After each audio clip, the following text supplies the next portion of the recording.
Good morning girls. इससे पहले हमने भयानक रस पढ़ा था, आज हम विभत्स रस पढ़ेंगे। विभत्स कहते हैं यानी घृणापूर्ण दृश्य। घृणित वस्तुओं और भयावह दृश्य को देखकर हृदय में सुषुप्त पड़ा जुगुप्सा का स्थायी भाव जागृत हो जाता है। सुषुप्त माने जो सोए पड़े भाव है। घृणा, जुगुप्सा कहते हैं घृणा का भाव जागृत हो जाता है और मन जो है घृणा से भर जाता है। यही स्थिति विभत्स रस को उत्पन्न करने की होती है। इसके अवयव हैं विभत्स रस के, जैसे आश्रय क्या है? घृणास्पद वस्तुओं का श्रोता या दृष्टा बनना, यानी या तो कोई आपको घृणास्पद वस्तु के विषय में बता रहा है या आप अपने आप स्वयं देख रहे हैं। आलंबन, घृणित पदार्थ, मैली कुचली वेशभूषा, सड़ी गली वस्तुएं आदि, यानी वो कुछ भी हो सकता है, इस तरह का वस्तुएं। उद्दीपन, उससे कैसे आपका विभत्स रस पैदा हो रहा है? तीखी दुर्गंध आ रही है, किसी चीज़ से आपको दुर्गंध आ रही है, किसी चीज़ में कीड़े पड़ जाना, यानी इतना घृणापूर्ण दृश्य आप देख रहे हैं उससे।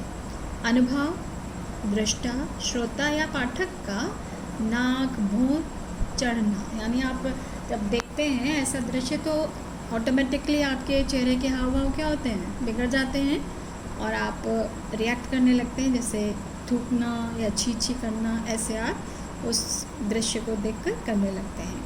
संचारी भाव, मोह, ग्लानि, घृणा, व्याधि आदि, यानी उस दृश्य को देखकर आपके मन में जो संचारी भाव पैदा हो रहे हैं, या तो आप किसी प्रिय से इतना कोई दुर्घटना ग्रसित हो गया तो आपको उससे मोह हो रहा है, ग्लानि आ रही है, घृणा कर रहे हो लेकिन देख नहीं पा रहे हो, तो ये सब चीज़ें। यज्ञ समाप्त हो चुका तो भी धधक रही थी ज्वाला, दारुण दृश्य, रुधिर के छींटे, अस्थि खंड की माला। वेद की निर्मम प्रसन्नता, पशु की कातर वाणी, मिलकर वातावरण बना था कोई कुत्सित प्राणी। ठीक है, यानी ऐसा घृणापूर्ण दृश्य। अब हम देखते हैं अद्भुत रस। अद्भुत यानी आश्चर्य पैदा करने वाला, चकित कर देने वाले दृश्य के प्रसंग अद्भुत रस को जन्म देते हैं या अद्भुत रस में परिणत हो जाते हैं, जब सहृदय के चित्त में विस्मय नामक स्थायी भाव, संयोग, विभाव, अनुभव और संचारी भाव से होता है, तब अद्भुत रस होता है।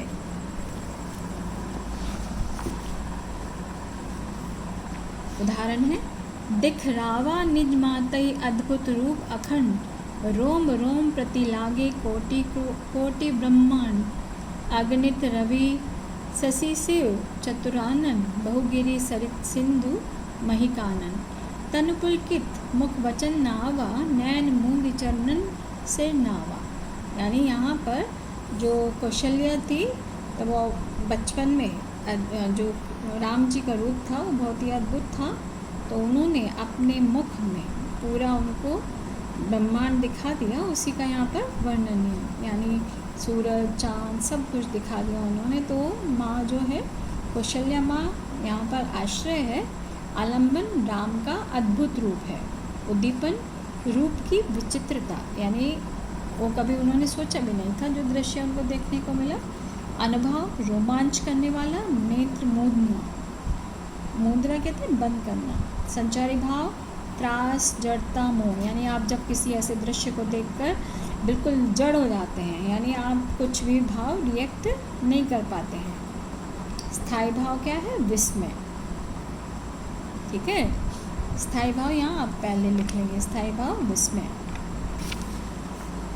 क्लियर हो गया? यानी किसी भी आश्चर्यजनक अद्भुत वस्तु को देखकर आपके मन में विस्मय का भाव, अद्भुत भाव का निष्पादन हो तो अद्भुत रस कहलाता है। शांत रस, परमात्मा के वास्तविक रूप से ज्ञान से हृदय को शांति मिलती है और अन्य सांसारिक विषयों से वैराग्य उत्पन्न हो जाता है।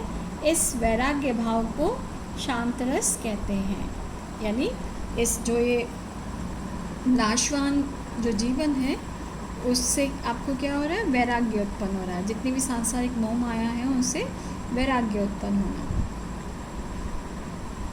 भाग रहा हूँ भार देख, तू मेरी ओर निहार देख, मैं त्याग चला निस्सार देख, अटकेगा मेरा कौन काम, ओ क्षणभंगुर भव राम राम, प्रच्छन्न योग है प्रकट भोग है, संयोग मात्र भावी वियोग, हा लोग मोह में लीन लोग, भूले हैं अपना अपरिणाम, ओ क्षणभंगुर भव राम राम। यानी जितना भी ये सांसारिक मोह माया है, ये सांसारिक जो बंधन है वो क्या है, क्षणभंगुर है, यानी वो एक ना एक दिन उसका नाश अवश्य होना है। तो इसलिए सांसारिक वस्तु से वैराग्य उत्पन्न होकर जो वैराग्य भाव होता है वो रस आपका कौन सा कहलाता है, शांत रस। यहाँ पर है आपका आश्रय उत्तम प्रकृति का सतोगुणी व्यक्ति, आलम्बन संसार की आसारता, ज्ञान और परमात्मा की प्राप्ति की आकांक्षा, अनुभव है सांसारिक विषयों में अरुचि, समाज से या घर से दूर चले जाना, उद्दीपन है आपका तीर्थ स्थान, साधु संतों के आश्रम, ईश्वर प्राप्ति की लालसा। संचारी भाव है आपका निर्वेद, शांत रस का स्थायी भाव क्या है, निर्वेद। हर्ष, स्मरण, शांति आदि सांसारिक क्रियाओं का महसूस ना होना। ठीक है। अब है वात्सल्य, बाल सुलभ क्रिया, कलाप के वर्णन से उत्पन्न वात्सल्य, प्रेम की परिपक्व अवस्था को वात्सल्य रस कहते हैं। यानी जो प्रेम है, यानी बचपन के जो बच्चों के बाल सुलभ चेष्टाओं को देखकर मन में जो प्रेम का भाव होता है तो वो वात्सल्य रस कहलाता है। ठीक है। उदाहरण है, सुभग सेज शोभित कौशल्या, रुचिर राम शिशु गोद लिए, बार बार विदु बदनु विलोकति लोचन चारु चकोर के। यानी राम जी के हाव भाव को देखकर जो माँ है वो क्या हो रही है, प्रसन्न हो रही है।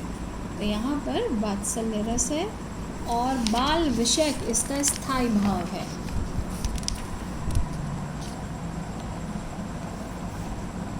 कबू पोढ़ी पे पान करावती, कभू राखत लाई है, बाल केलही गावती हलावती, पुलकित प्रेम पीयूष प्रिय।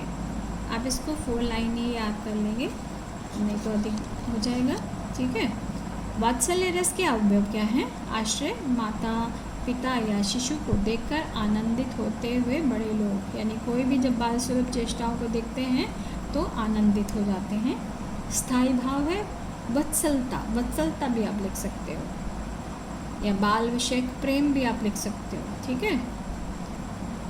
आलम्बन, बालक, शिशु एवं पशु पक्षियों के छोटे बच्चे जो मन को प्यारे लगते हैं, ये क्या है, आलम्बन है। उद्दीपन है बालक की चेष्टाएं, अबोध कार्य व्यवहार, यानी जो वो बाल सुलभ चेष्टाएं करता है, हट करना, किलकारियाँ लेना, खेल कूद करना आदि। अनुभव है माता पिता का हंसना उन दृश्य को देखकर, बच्चों की चेष्टाओं में साथ देना, उसकी क्रीड़ाओं में साथ देना, यह क्या है, अनुभव है। संचारी भाव है हर्ष, उत्सुकता, बच्चे की क्रियाओं में सहयोग देना आदि। ये क्या है, इसके संचारी भाव में। आज हम यहीं पर विराम लेते हैं। धन्यवाद।